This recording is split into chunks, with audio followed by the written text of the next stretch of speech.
ಭಾರತೀಯ ಜನತಾ ಪಕ್ಷ ಉಡುಪಿ ಗ್ರಾಮಾಂತರ ಮತ್ತು ಉಡುಪಿ ನಗರ ವತಿಯಿಂದ ಅಟಲ್ ಉತ್ಸವ 2022 ಉಡುಪಿಯಲ್ಲಿ ಡಿಸೆಂಬರ್ 24 ಮತ್ತು 25ರಂದು ನಡೆಯಲಿದೆ. ಈ ಬಗ್ಗೆ ಮಾಹಿತಿಯನ್ನು ನೀಡಿದ್ದಾರೆ ಉಡುಪಿ ನಗರ ಬಿಜೆಪಿ ಅಧ್ಯಕ್ಷರಾಗಿರುವಂತಹ ಮಹೇಶ್ ಠಾಕೂರ್. 24ನೇ ತಾರೀಕಿನಂದು ರಾಷ್ಟ್ರ ಮಟ್ಟದ ಹೊನಲು ಬೆಳಕಿನ ಕಬಡ್ಡಿ ಪಂದ್ಯಾಟವನ್ನು ಆಚರಿಸ್ತಾ ಇದ್ದೇವೆ. ಈ ಕಾರ್ಯಕ್ರಮಕ್ಕೆ ಕೇಂದ್ರ ಸಚಿವರು ಆಗಿರುವಂಥ ಅನುರಾಗ್ ಠಾಕೂರ್ ಅವರು ಈ ಕಾರ್ಯಕ್ರಮದಲ್ಲಿ ಭಾಗವಹಿಸ್ತಾ ಇದ್ದಾರೆ. ಅವರು ನಮ್ಮ ಕ್ರೀಡಾ ಸಚಿವರು ಕೂಡ ಆಗಿದ್ದಾರೆ.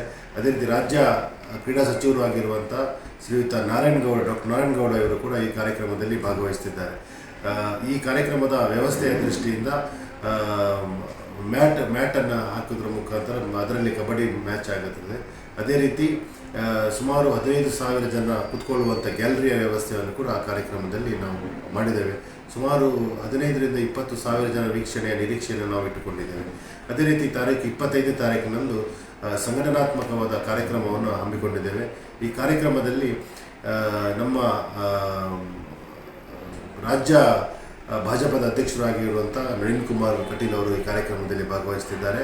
ಅದೇ ರೀತಿ ಸಂಘಟನಾ ಪ್ರಧಾನ ಕಾರ್ಯದರ್ಶಿ ಆಗಿರುವಂಥ ರಾಜೇಶ್ ಜೀವಿ ಅವರು ಕೂಡ ಈ ಕಾರ್ಯಕ್ರಮದಲ್ಲಿ ಭಾಗವಹಿಸ್ತಿದ್ದಾರೆ.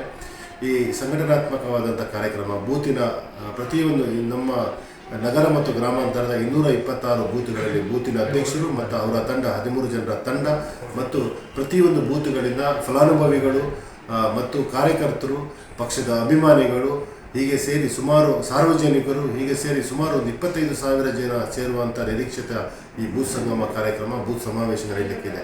ಈ ಕಾರ್ಯಕ್ರಮದ ನಂತರ ಹೆಸರಾಂತ ನಮ್ಮ ಅಜ್ಜರಕಾಡು ಮೈದಾನದಲ್ಲಿ ಅದು ಶಾಸಕ ರಘುಪತಿ ಭಟ್ ಅವರ ನೇತೃತ್ವದಲ್ಲಿ 2 ದಿನಗಳ ಕಾಲ ಅಟಲ್ ಉತ್ಸವ ಉಡುಪಿಯಲ್ಲಿ ನಡೆಯಲಿದೆ. ಈ ಸಂದರ್ಭದಲ್ಲಿ ರಾಷ್ಟ್ರೀಯ ಮಟ್ಟದ ಪ್ರೋ ಕಬಡ್ಡಿ ಪಂದ್ಯಾಟ, ಖ್ಯಾತ ಗಾಯಕ ವಿಜಯ ಪ್ರಕಾಶ್ ಅವರ ರಸಮಂಜರಿ ಹಾಗೆ ಬೂತ್ ಸಂಗಮ ಅನ್ನುವಂತಹ ವಿಶೇಷ ಸಂಘಟನಾ ಕಾರ್ಯಕ್ರಮ ಕೂಡ ನಡೆಯಲಿದೆ. ಈ ಬಗ್ಗೆ ಪತ್ರಿಕಾಗೋಷ್ಠಿಯಲ್ಲಿ ಶಾಸಕ ರಘುಪತಿ ಭಟ್ ಮಾಹಿತಿಯನ್ನು ನೀಡಿದರು.